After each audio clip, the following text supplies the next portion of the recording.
अयोध्या में समय जैसे थम गया था। राजमहल के आंगन में चारों राजपुत्रों की बाल लीलाएं हर ओर उल्लास फैला रही थीं। श्री राम शांत और गंभीर, परंतु जब मुस्कुराते तो जैसे सूर्य की पहली किरण हृदय को छू जाती। भरत चंचल नहीं लेकिन विचारशील, उनका हृदय हर जीव जंतु के लिए करुणा से भरा था। एक बार एक घायल कबूतर को गोद में लेकर उन्होंने उसकी देखभाल की और तब से पूरे नगर में कहा जाने लगा, यह बालक दयामूर्ति है।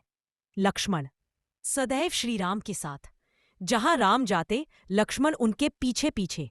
यदि कभी राम ओझल हो जाते तो लक्ष्मण रोने लगते और तब तक शांत न होते जब तक उन्हें राम की गोद न मिल जाए। शत्रुघ्न सबसे कम बोलने वाले पर सबसे सूझबूझ वाले। जब तीनों भाई मिलकर किसी खेल में लगते तो शत्रुघ्न ध्यान से सबको देखता और सबसे पहले समझ जाता कि खेल में क्या करना है।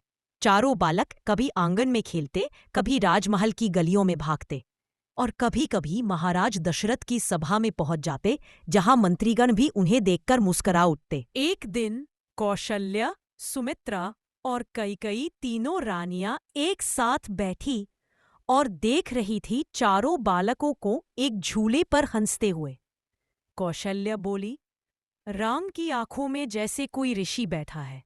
सुमित्रा मुस्कराई, और लक्ष्मण, उसकी भुजाएं देखो, जैसे रक्षा करने को ही जन्मा हो। कैकेयी ने भरत की ओर देखा, और मेरे भरत जैसे चंद्रमा का अंश हो।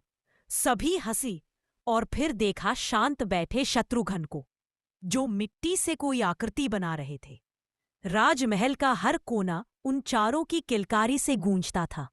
चारों रानियां जानती थी, ये बालक केवल उनके नहीं, संपूर्ण त्रेता युग के भविष्य है।